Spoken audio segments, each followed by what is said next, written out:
दोस्तों, अगर आप चैनल पे नए हैं तो कहानी के पिछले भागों को ज़रूर पढ़िए। तो अब हम कहानी को आगे बढ़ाते हैं। सामने से आवाज़ आती है, please I request you sir. Aarav, okay हम ज़रूर आएंगे, don't worry. Thank you sir, thank you so much. Okay good bye. Call cut जाता है। आरव, संदीप मेरे डिज़ाइनर को कॉल करो और उससे कहो कि वह जल्दी से जल्दी यहाँ आए।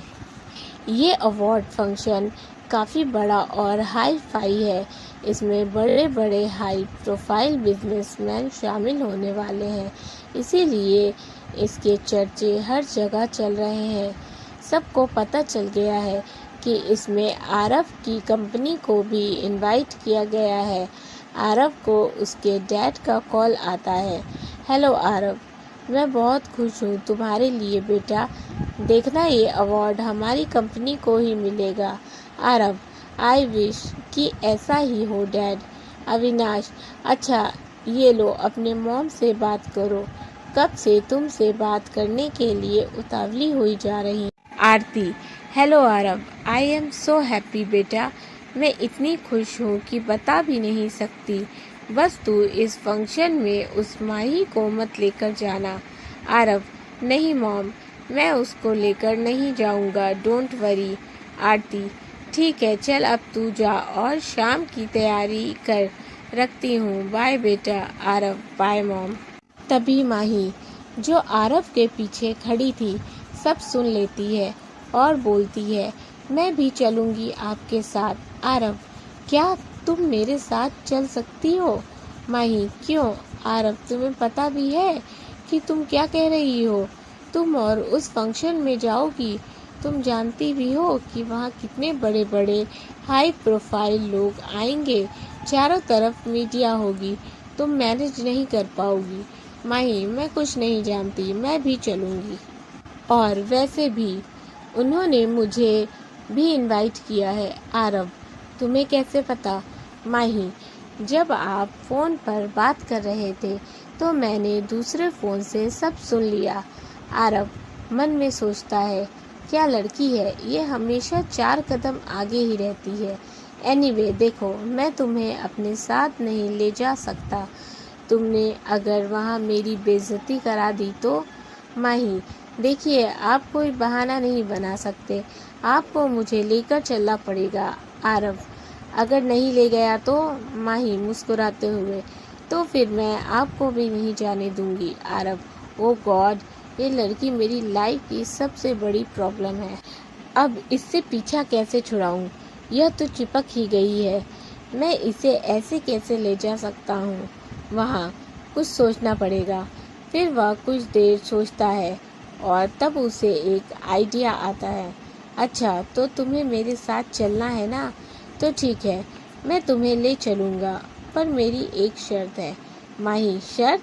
कैसी शर्त? आरव बोलता है, आज मेरा डिज़ाइनर आ रहा है कुछ डिज़ाइनर कपड़े लेकर, उसमें तुम्हारे लिए भी डिज़ाइनर कपड़े होंगे, तो बस तुम्हें उन्हीं में से एक ड्रेस चुननी है और तुम्हें उसी ड्रेस को पहनकर मेरे साथ चलना होगा। तो बोलो मंजूर है? माही कुछ देर सोचती है, फिर बोलती है, ठीक है, मुझे मंजूर है। आरव मन में सोचता है, अब देखना माही कि तुम कैसे आती हो मेरे साथ, खुद ही मना कर दोगी चलने से।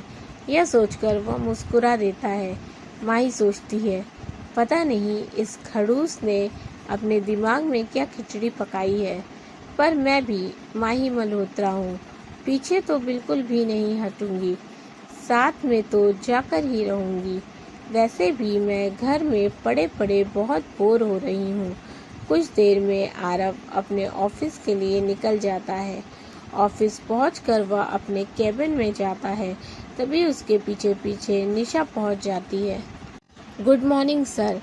Aarav, good morning miss Nisha. आज आप बहुत ज़्यादा खुश लग रही हैं, और आपके हाथ में ये केक कैसा? क्या बात है, किसी का बर्थडे है क्या आज? निशा, हाँ सर, आज मेरा बर्थडे है। Aarav, oh happy birthday Nisha. Thank you sir, आज सब स्टाफ ने मेरा बर्थडे सेलिब्रेट किया तो इसीलिए मैं ये केक आपके लिए भी लाई हूँ। Aarav, thank you so much. वह केक का एक छोटा सा पीस उठाता है और उसमें से वह थोड़ा निशा को खिलाता है और फिर खुद खा लेता है। निशा, सर आप, आज रात मैंने छोटी सी पार्टी रखी है, अगर आप आएंगे तो मुझे अच्छा लगेगा। मुझे पता है कि शाम को आपको अवार्ड फंक्शन में जाना है, इसीलिए पार्टी मैंने रात में रखी है। आरव, ओके ठीक है, मैं आ जाऊंगा। निशा खुश हो जाती है। Thank you so much sir. तभी निशा का पैर अचानक मुड़ जाता है, जिससे निशा गिरने वाली होती है कि तभी आरव उसे पकड़ लेता है। वह तो आरव पे ही खो जाती है। तभी आरव बोलता है, संभाल कर निशा। वह निशा को सीधा खड़ा करता है। आपका ध्यान किधर है? अभी आप गिर जाती। निशा, सॉरी सर, पता नहीं कैसे हो गया। आरव, कोई बात नहीं। निशा की धड़कन बढ़ जाती है। वह उस पल को बार बार सोचकर मुस्कुराए ही जा रही थी। आरव, वैसे निशा, आपने मुझे बताया नहीं कि आपने पार्टी कहाँ रखी है। निशा, सर मैंने पार्टी अपने घर पर रखी है। आरव, ओके, फिर आप मुझे अपने घर का एड्रेस सेंड कर दीजिए, क्योंकि मैंने आपका घर तो नहीं देखा है। निशा, जी सर, अभी कर देती हूँ। उधर माही कब से डिज़ाइनर का इंतज़ार थी कि तभी संदीप उसके पास आता है। माही मैम, कार्तिक सर का फ़ोन है, आपसे बात करना चाहते हैं। माही, मुझसे बात करना चाहते हैं? जी मैम। फिर वह माही को फ़ोन देकर चला जाता है।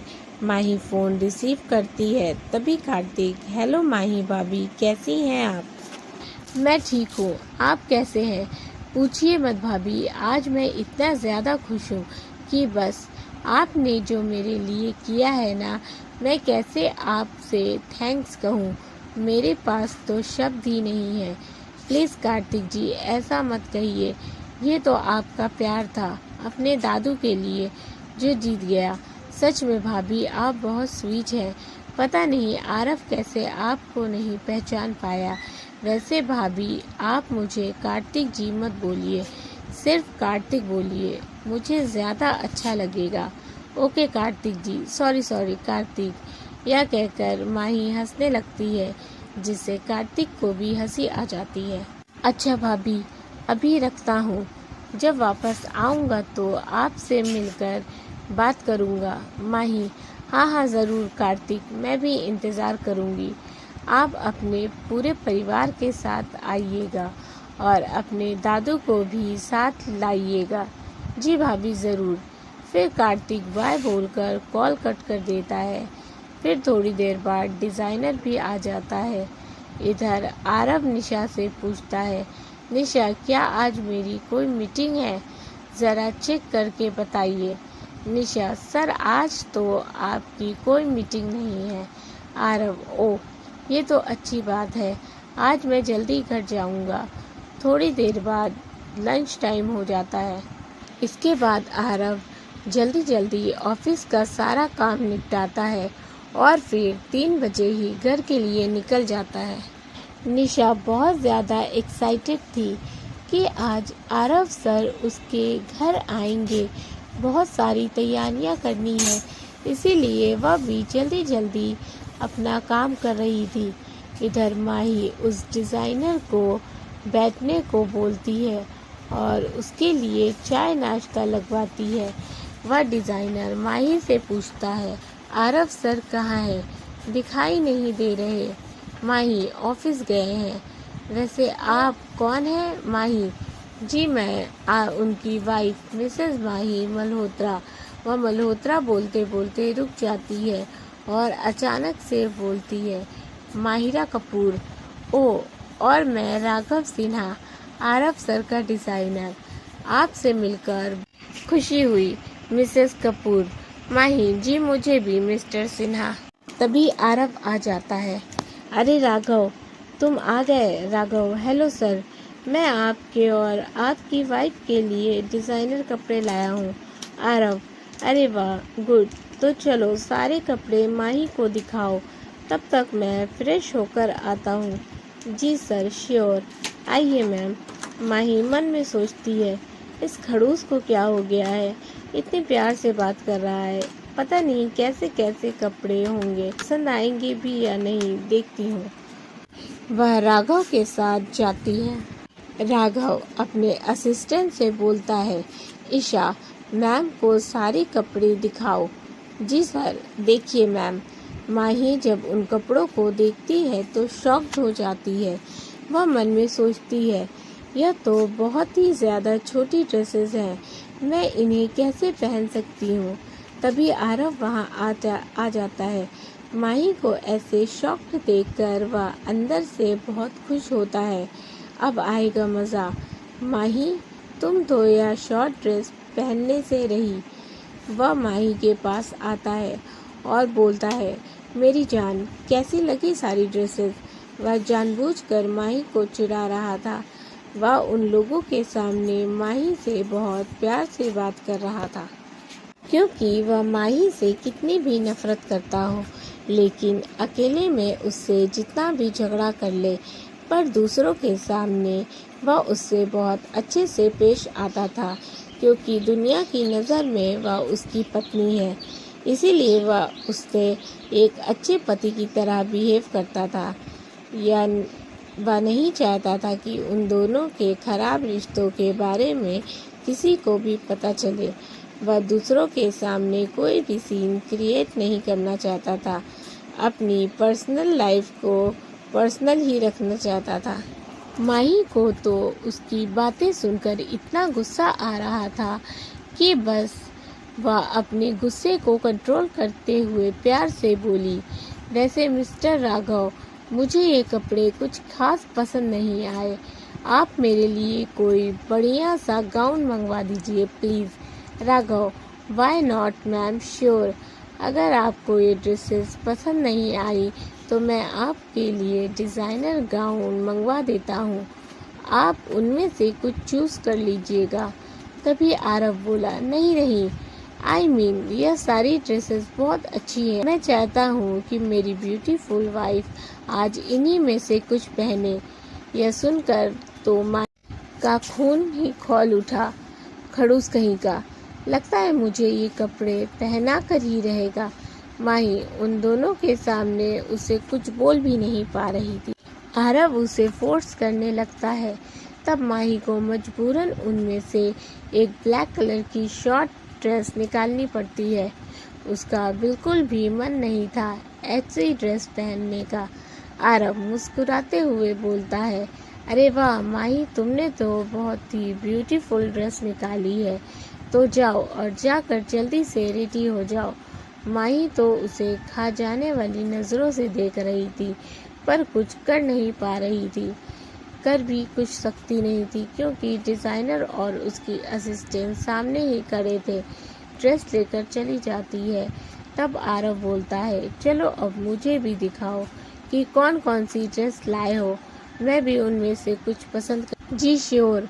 यह देखिए आरव उनमें से एक मरून कलर का कोट पैंट और वाइट शर्ट निकालता है, और फिर पूरा सूट लेकर वह भी रेडी होने लगता है। इधर माही वो ड्रेस बेड पर रख कर बस उसे ही देख रही थी। सोचती है, कैसे पहनूं इसको, कुछ ज़्यादा ही छोटी नहीं है, क्या करूं? अगर नहीं पहना तो वो खड़ूस मुझे साथ नहीं ले जाएगा। एक बार कोशिश करती हूँ। वह कैसे कैसे करके उसे ट्राई करती है। फिर वह शीशे के सामने आती है तो शर्म से लाल हो जाती है। अरे यार, ये तो ज़्यादा ही छोटी है। माही उसे बार बार नीचे खींच रही थी। उधर आरव रेडी हो जाता है।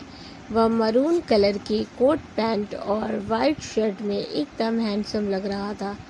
उसने हाथ में गोल्डन वॉच, पैर में ब्लैक कलर का शूज़ पहना हुआ था और आंखों में चश्मा पहनकर वह किसी हीरो से कम नहीं लग रहा था।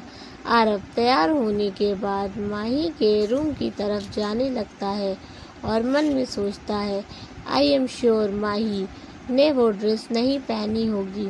फाइनली अब पीछा छूटेगा उस माहिरा से। मैं अकेला ही जाऊंगा। यह सोचते हुए वह माही के रूम में आता है तो शॉक्ड हो जाता है। दोस्तों, अगर आपको कहानी अच्छी लग रही है तो प्लीज़ वीडियो को ज़रूर लाइक करें और साथ ही चैनल को सब्सक्राइब कर लें। Thank you for watching.